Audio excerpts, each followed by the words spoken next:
Hello everyone, welcome back to my channel Papiya প্রিয়ান্স blog. Good morning, কেমন আছেন আপনারা সবাই? আশা করব সবাই খুব ভালো আছেন, সুস্থ আছেন। চলুন নতুন একটা ভিডিও নিয়ে হাজির হয়ে গেছি।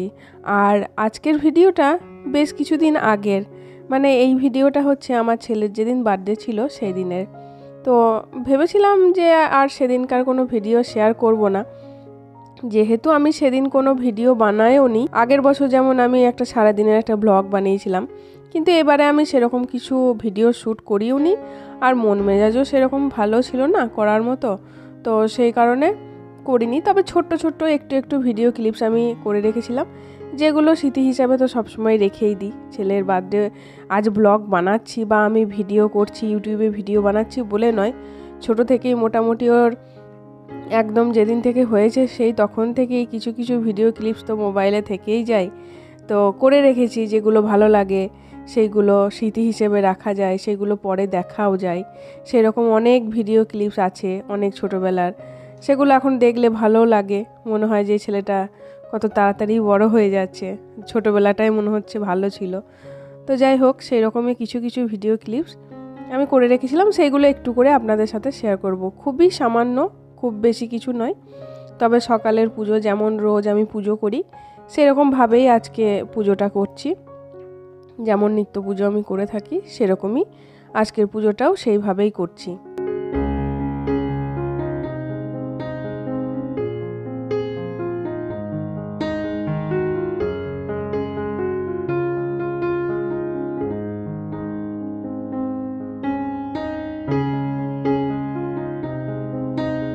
আর কেউ একজন কমেন্টে বলেছিলেন যে ধুতুরা ফুলগুলো কি সুন্দর, এত সুন্দর দেখতে, আর একদম পুরো সাদা। তো হ্যাঁ, এই ধুতুরা গাছটা আমি একবার রাস্তার একটা ধারে আমি পেয়েছিলাম, জানেন তো, মানে রাস্তার পাশে একটা ধুতুরা গাছ হয়েছিল ছোট্ট মতো। তো সেখান থেকে আমি তুলে নিয়ে এসে একবার আমি বাড়িতে লাগিয়েছিলাম, আর এরকম সাদা ফুল হতো। তো ধুতুরাটা অনেক বেড়েছিল, গাছগুলো একদম পুরো একবার লাগালে প্রায় অনেক বড় গাছ হয়ে যায়। তো আমার বাড়িতে তখন থেকেই ধুতুরা গাছটা ছিল, এই ফুলটাই। তো তারপরে আমি গাছ কেটে দেওয়া হয়েছিল, কেটে দেওয়ার পরে এখন আমার বাড়িতে এই গাছটা নেই, কিন্তু আমার বাড়ির পিছন দিকেই আছে। মানে বাড়ির আমার উঠোনে যে অনেক ফুলের গাছ লাগা আছে সেখানে নেই, তবে বাড়ির পিছন দিকেই এই গাছটাই কিন্তু আছে। জানি না, হয়তো কাটার পরে হয়তো ফল, ওখানে ফলের বীজ পড়েছিল বা কিছু হয়েছিল, তো তখন থেকে ওখানেও একটা বেশ বড় মতো গাছ হয়েছে। তো সেখান থেকেই তুলে নিয়ে এসে আমি পুজো দিই। তবে আমি ওখান থেকে বীজ নিয়ে এসে বাড়িতে ফেলিয়েছি, তো দেখা যাক গাছ বেরোচ্ছে কি না, বা ওখান থেকেই একটা যদি চারা বেরোয় বা কিছু, তখন ওই নিয়ে আবার একটা বাড়ির মধ্যে রাখবো।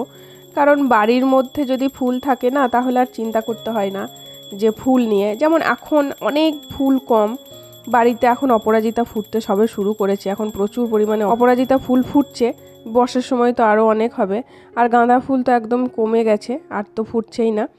আর বাকি জবা ফুলগুলো এখনও পর্যন্ত ফুটতে শুরু হয়নি, হয়তো খুব গরম পড়বে তখনই ফুটতে শুরু হবে। আর বাকি অন্য কোনো ফুল এখন সেরকম কিছু ফুটছে না, ওই গাঁদা ফুলগুলোই দুই একটা, আর ওই অপরাজিতা ফুল দেখছেন। এখন ফুলের সংখ্যা অনেক কম। আমার পুজো দেওয়া দেখলেই আপনারা বুঝতে পারবেন যে হ্যাঁ, আমার বাড়িতে কেমন কি ফুল ফুটছে। তবে গ্রীষ্মের সময়ই ফুলটা বেশি হয়, তখন অনেক রকম ফুল থাকে, টগর, নয়নতারা, নানা রকম ফুল থাকে, শিউলি ফুলও ফোটে, আর জবা ফুল তো অনেক ফোটে। তো সেইগুলো এখন কিছুই ফুটছে না, সেই জন্য শুধুমাত্র এই দুই একটা জবা ফুল যদিও হচ্ছে, বাকি এই গাঁদা আর অপরাজিতা ফুল দিয়ে এখন পুজো চালাতে হচ্ছে। তো যাই হোক, আজকের মতো পুজো আমার হয়ে গেছে। তো এইভাবে আজকে সকালের পুজোটা দিলাম।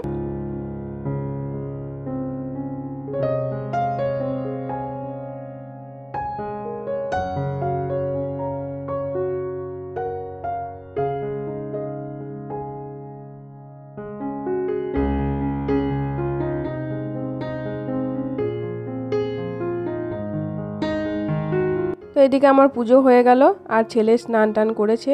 স্নান টান করার পরে আমার বাবার ফটোতে প্রথমেই প্রণাম করছে।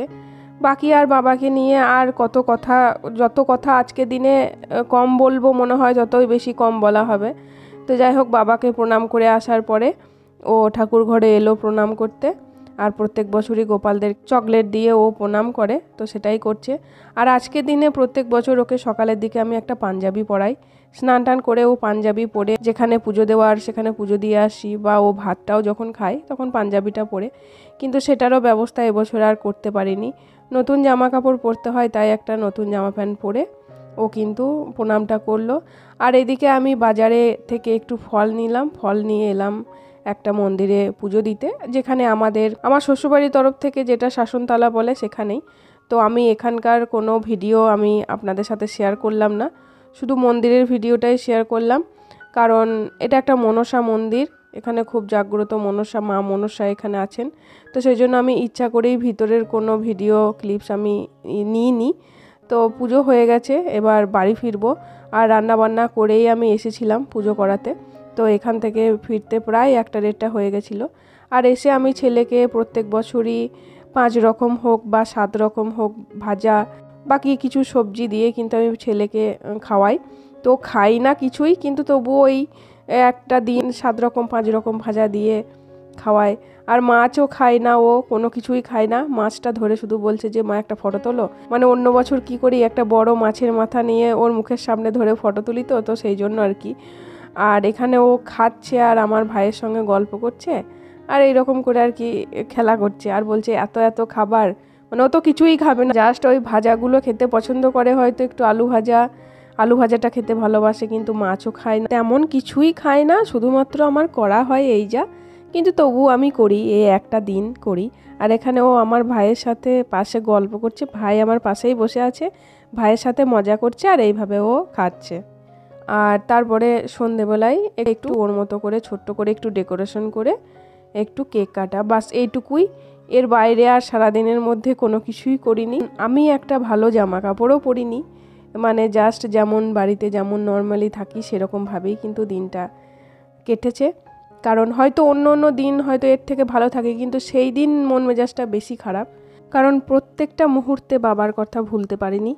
আর আজকের দিনটায় বাবা যে কিভাবে আমার সঙ্গে থাকতো, কিভাবে বাবুর সাথে আজকের জন্মদিনটা পালন করতো, সেই কথাগুলো কিছুতেই ভুলতে পারছিলাম না। তো যাই হোক, এইভাবেই আজকে আমার ছেলের জন্মদিনটা কাটলো। কেমন লাগলো ভিডিওটা অবশ্যই বলবেন। যদি কিছু ভালো লেগে থাকে তাহলে প্লিজ লাইক কমেন্ট শেয়ার করতে ভুলবেন না, আর চ্যানেলটিকে অবশ্যই সাবস্ক্রাইব করবেন। চলুন আজকের মতো আসি, আবার দেখা হচ্ছে পরের ভিডিওতে। ততক্ষণের জন্য আপনারা সবাই সুস্থ থাকবেন, ভালো থাকবেন, আর আমার ছেলেকে অবশ্যই আশীর্বাদ করবেন।